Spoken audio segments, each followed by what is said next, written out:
Lin, ano nangyari?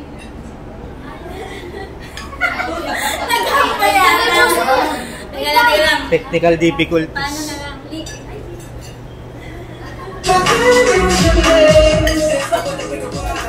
lang? Parang ano, no? Nag-ahang na sila. Pero parang mas... May comment lang yan. Bakit hindi na lang yung personal yung mapasukin natin? Oo, nag-ahang. Surprise ka ba? Hello, everybody! Una sa lahat, hindi talaga ako na-surprise. Kasi ano ba ito? Isagad, hindi mo sagad. Hindi ako ganda wala si Isagad. Coach, tapos yun. Tapos, na-surprise ako. Tapos, kanina umaga, nakausap kami.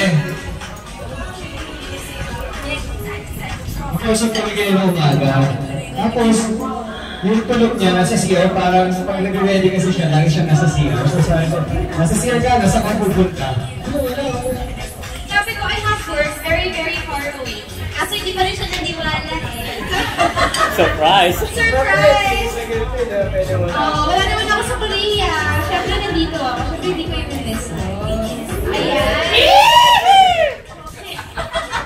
Message? Okay, so belated happy birthday, Miguel. Of course, alam mo naman na yung wish ko sa'yo na sana palagi kang happy sa career mo, palagi kang happy in life in general. So alam mo naman na nandito lang kami para sa'yo. Happy ni Rap na palaging present sa lahat ng special occasions natin. So, of course, I wish you nothing but the best. And alam mo na,